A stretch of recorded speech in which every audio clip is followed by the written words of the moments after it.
are going into entering into the new one, that is aircraft design project. So you know very well about design project one. You had done with your previous design projects, right? So you completely know about the design process strategy. So this is the design process where your aircraft requirements is there. So based on aircraft requirements, you have to design the requirement analysis, right? And then you have to do the complete design and analysis. That is, you have to synthesize it, and then you have to go for certification process, right? And then output will be the finished aircraft. So this is the complete design process where you have to carry over for your conceptual design, right? So your conceptual design carries some feasibility of study, and you have some baseline design categories, right? So after preparing the baseline design categories, you will be go for type specification data sheets. So using that type specification data sheets, you can hardly roughly compare all the performance of different aircrafts, and you came to know about the ordinary optimized value, and from that ordinary optimized value you go for design optimized value, and then you are designing the aircraft according to the design specification based on the requirements, right? So completely after that, okay, after your conceptual design, you are going for the materials and the design of an actual aircraft. And before that, you are carrying out the model of the aircraft, and you are carrying internal test. And you can also go for computation fluid dynamic analysis.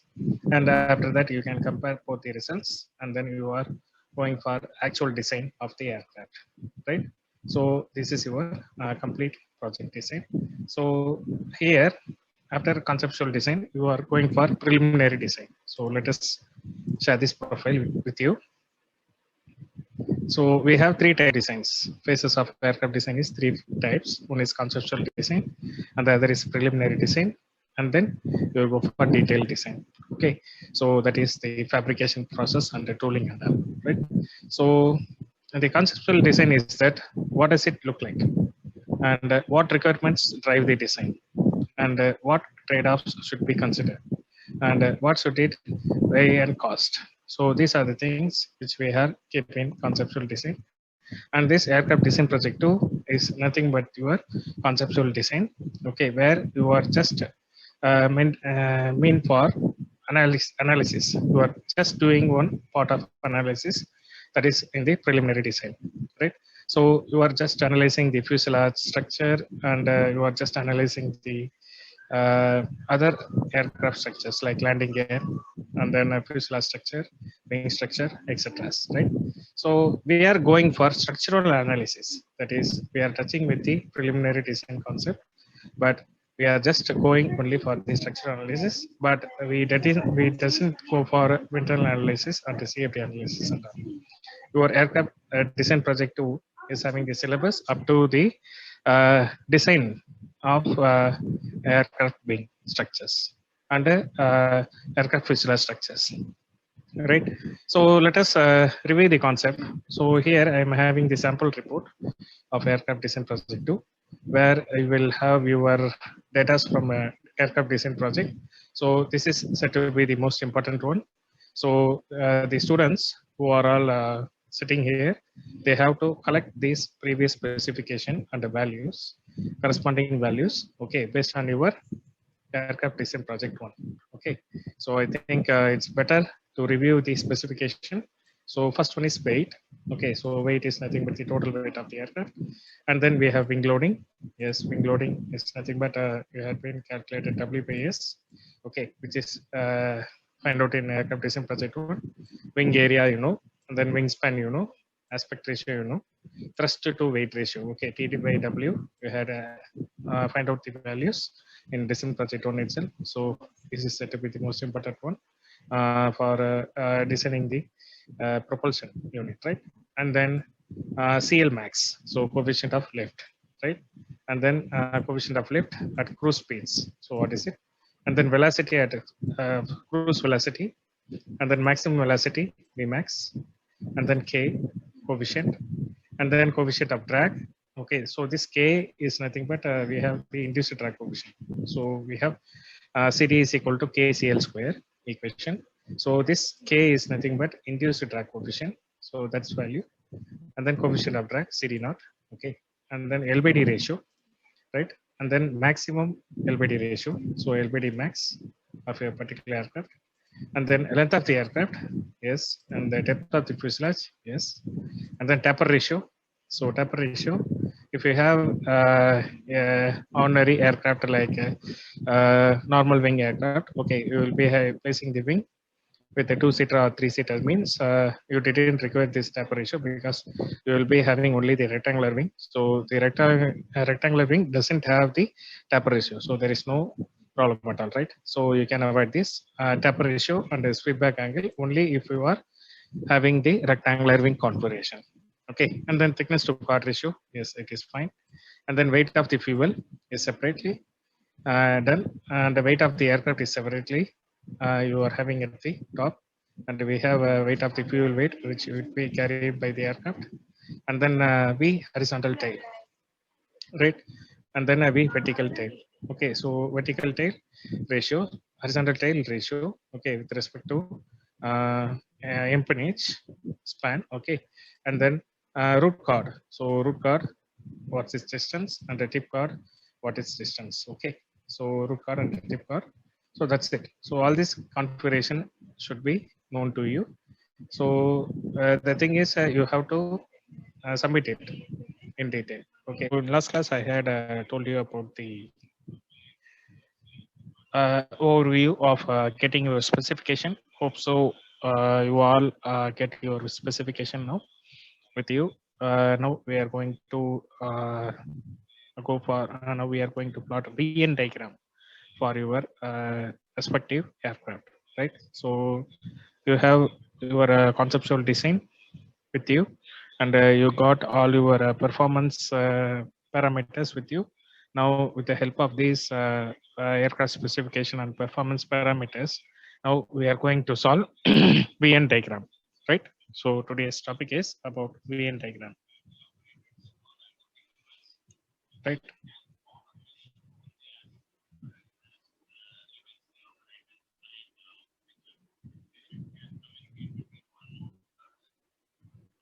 Right. So this is our today's topic. So in VN diagram, what we are going to look up at. Okay. So before going into VN diagram, okay, we should care only about the load factor. So when your load factor is set to be have the original state. Okay.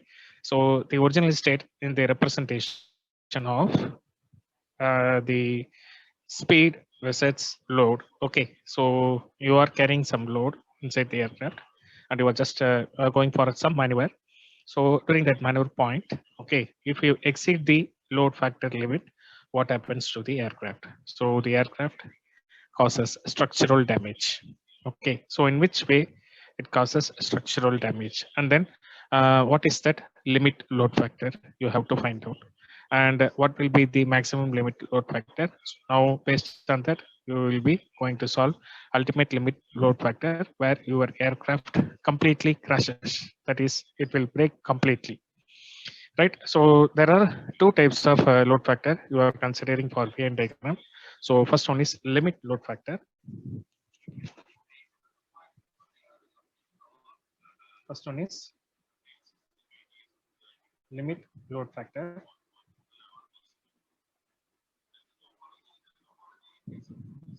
Right.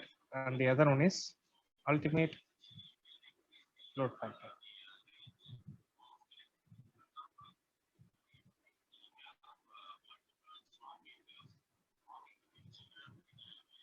Right. So there were two strategies which has been followed in limit load factor. One is n less than n limit load factor, and then n greater than n limit load factor. Okay. So based on that, your aircraft structural damage will occur. Right. So the thing is n less than n max. Okay. So this is said to be the maximum limit load factor. Okay. And then n greater than n max. Right.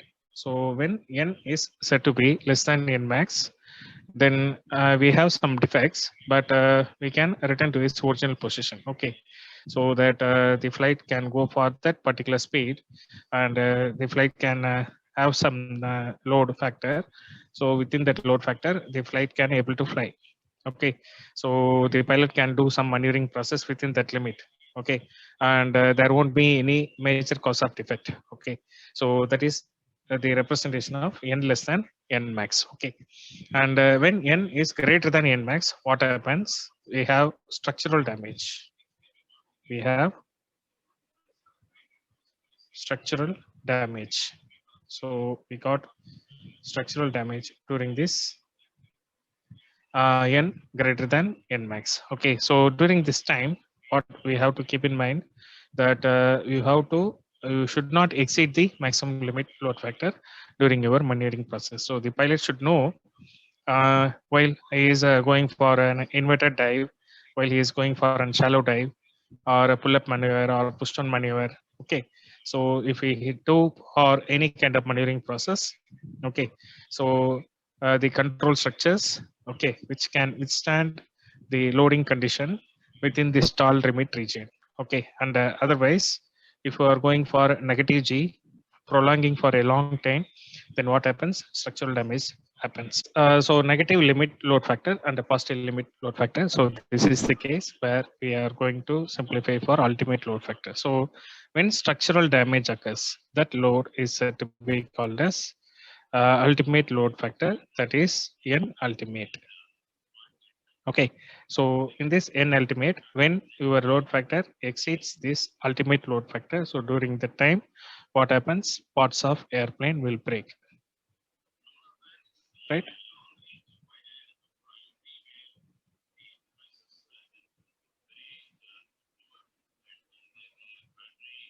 Right. Okay, so when did the parts of airplane completely breaks? So when it exceeds the ultimate load factor. So what is ultimate load factor first of all? So when the load factor causes structural damage, when that is in here n max. Okay, when your load factor is greater than n max, then what happens? The structural damage occurs, and after that, if you go beyond that, then what happens? The parts of airplane will completely break. Okay, in many of the movies and all, we had look about this ultimate load factor condition. That is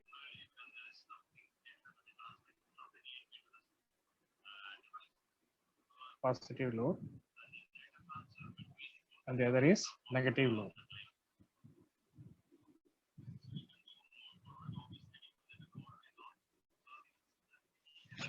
Right. So what is positive load? So in positive load, we have three types. One is positive high angle of attack, right? And the other one is positive intermediate angle of attack, and the other way is positive low angle of attack. Okay, so in all these things, we have to consider the load factor. So when you consider the limit load factor, that is n max, okay, you will be calculating the positive limit load factor and the negative limit load factor at high angle of attack, intermediate angle of attack, and the low angle of attack, right?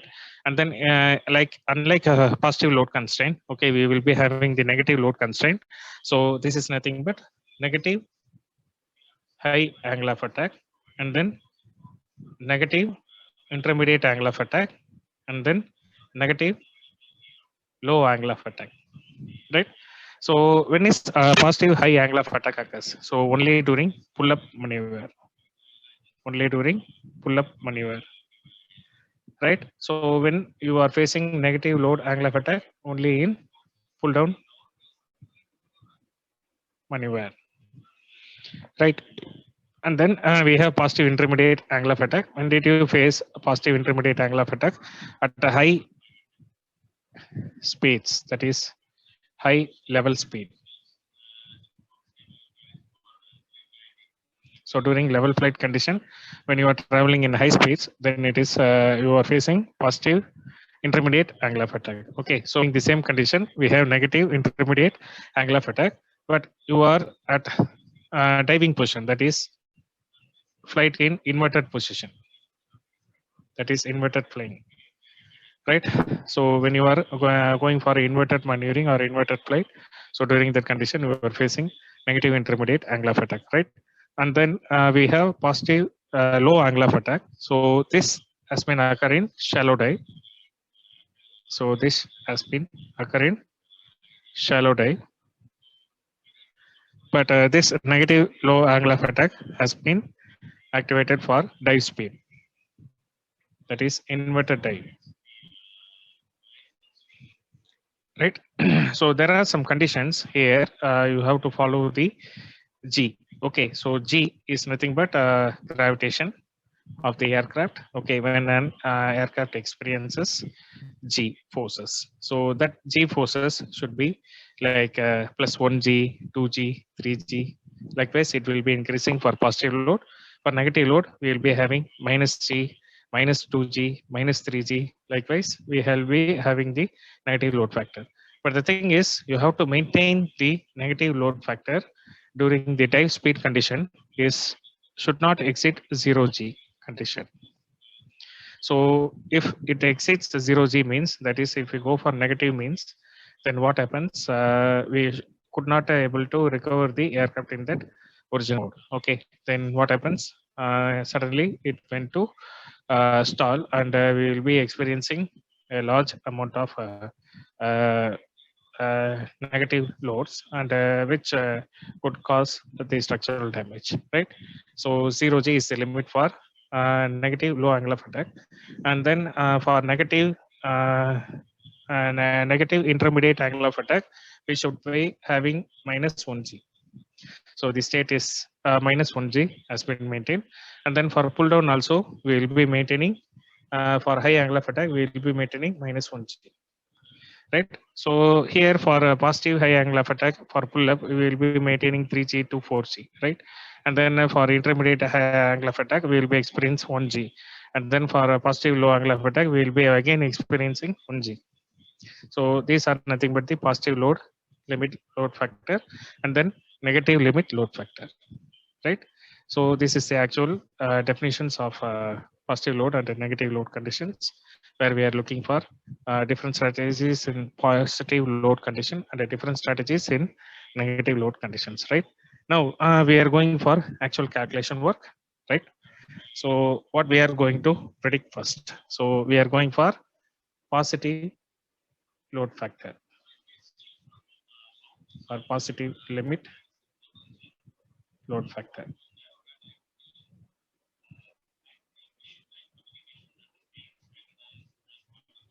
Right. So the for positive limit load factor, we will be calling this as plus n max. Okay, the formula is plus n max is equal to thrust by weight ratio maximum, right, multiplied with L by D max, multiplied with L by D max, right? So the thrust by weight ratio maximum, it has been given in the, so this particular formula has been given in the specification, right? So you will be having specification here, right? So here you found maximum lift to weight ratio, that is 12.09, right? And then thrust to weight ratio, and then you will be having wing loading here, right? There is no issue. So 4292.09. So in following formula you will be using here, and then thrust to weight ratio. See here, thrust to weight ratio T by W max is 0.292. Okay, so I'm just using this 0.292 multiplied by, and then LPD max. Here it is 12.09. Okay, so 12.09.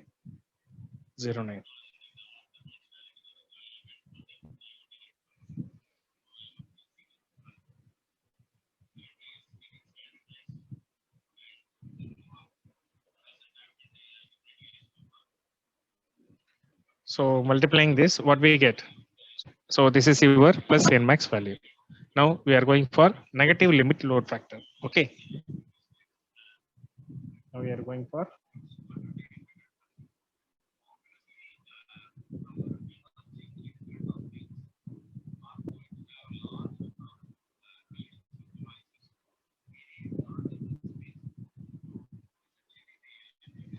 so for negative limit load factor, it is nothing but minus n max.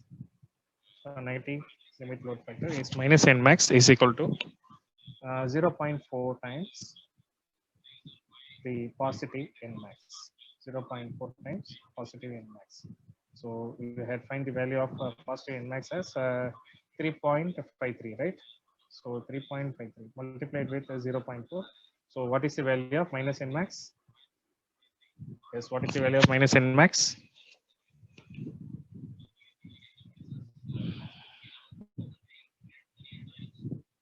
Yes, I'm receiving answers from. Yes, very good. Very good, Venkata Subraman, Uday Kumar, and Gabriel. 1.412. 1.413. Okay. I'm considering this as 1.412 because, considering 3 decimal values, right? So 1.412 is said to be the negative limit load factor, right? So this is nothing but the formula of negative limit load factor, and which has been calibrated for different aircrafts, especially for maneuverable aircraft. We are considering this value. If you are going for commercial aircraft, okay, then your negative limit load factor will be like 0.2 times multiplied by plus n max. If you are going for fighter jets or for business jets, okay, your negative limit load factor will be like 0.4 times of plus n max, right? Okay, and then yes, Venkata Subraman, you have to write it as minus 1.412. Okay, but here I will tell you when you have to put a minus sign. Okay, because when you go for Venn diagram, okay, we have to put it as minus sign. Okay, right, right. Okay, now we are going for next one. So after finding negative limit load factor, we have to find stall velocity. Now we have to find the velocity, right? So we have to find the stall velocity now.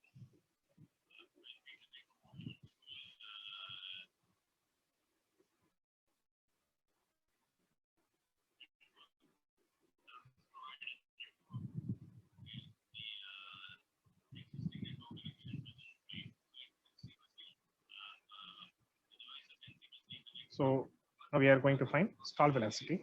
So the formula for stall velocity is nothing but we have square root of, okay, 2 by rho infinity, right?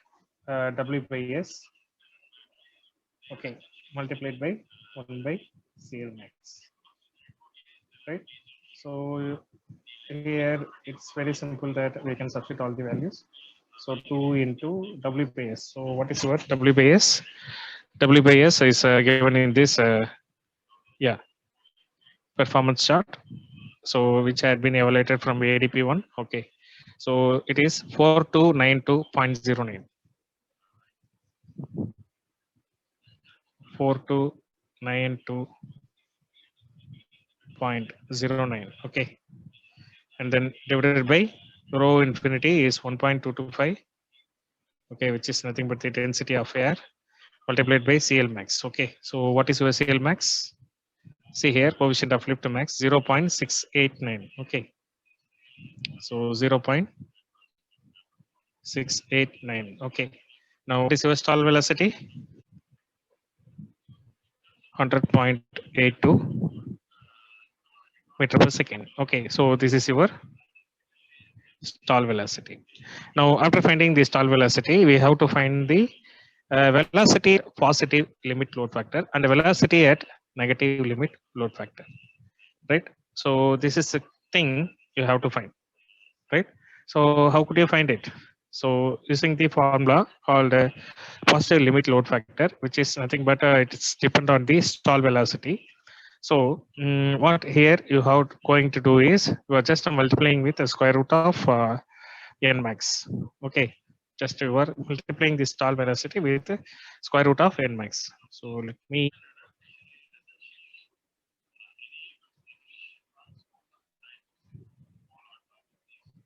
velocity at positive n max.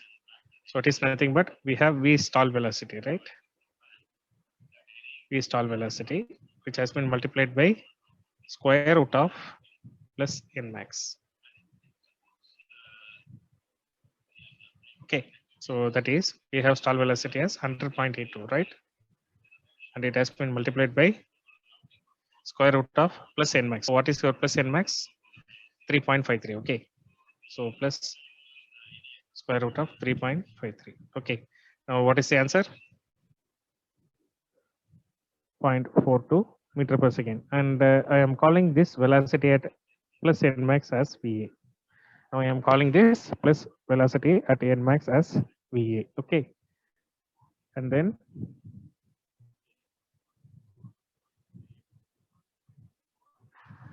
yes, very good, Punashikar. Yes, right. And then we are going for velocity at negative n max. That is velocity at minus n max. So for velocity at minus n max, okay, we will be having the formula that is VB. So this is nothing but point B.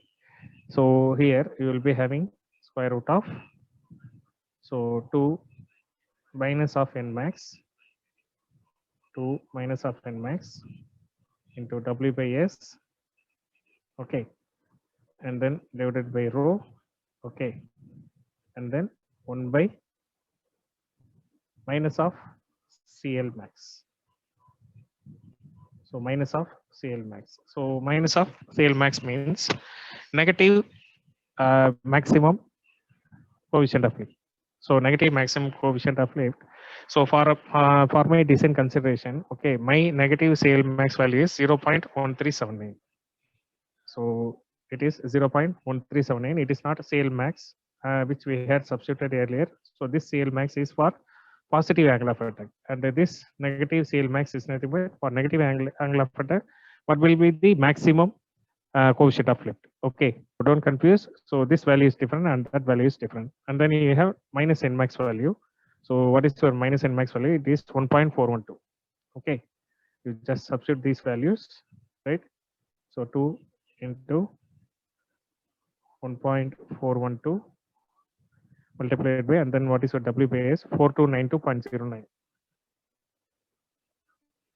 4292.09. Okay, and then divided by density 1.225. Okay, multiplied by, so minus CL max. So minus CL max is 0.1379. Okay, now can you tell me the value of velocity at B? 67.86 meter per second is said to be the correct answer. So this is your velocity at B. That is velocity at negative n max. Now we have to consider the cruise velocity next. So cruise velocity.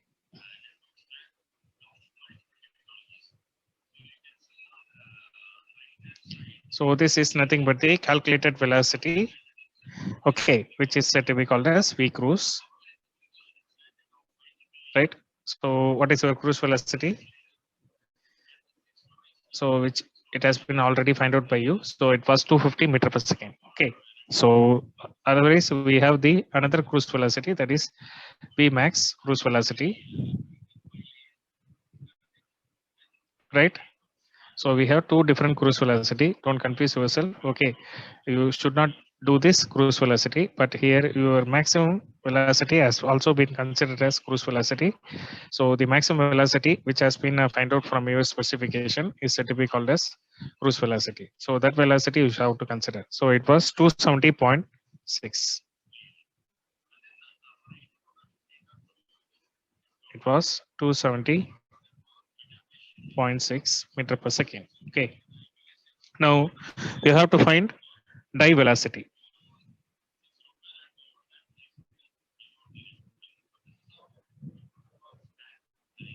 Die velocity is nothing but Vd is equal to, we have 1.5 multiplied by Vc, right?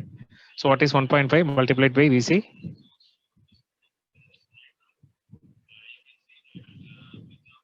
Yes, what is the die velocity?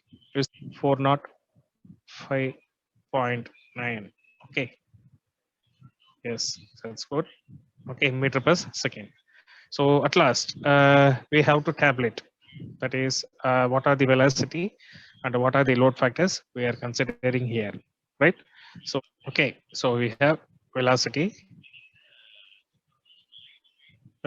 at a different condition, a different flight condition, and then load factor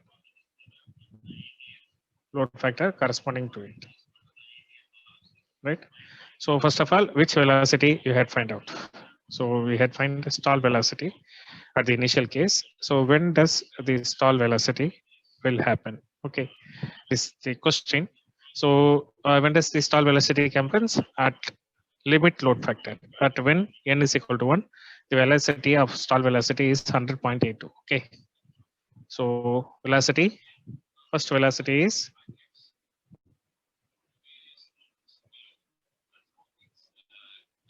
100.82 and your load factor is 1. Okay, for this.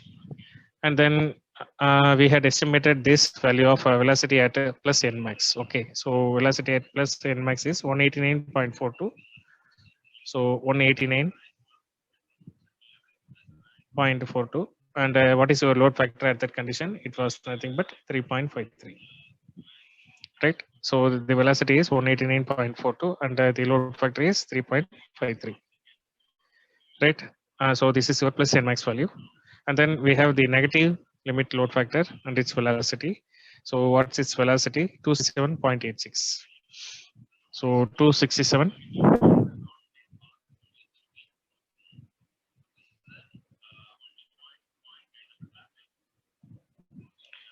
So what is your negative limit load factor? It was minus 1. What is that? 1.412. Okay. So minus 1.412. So this is your negative limit load factor and its formula. And then we will be having cruise velocity. So for this cruise velocity,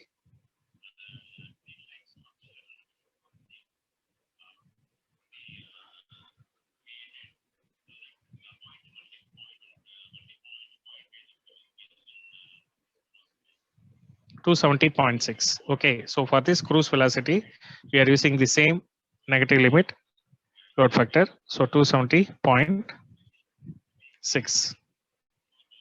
Okay, minus 1.412. We have 405.9 velocity.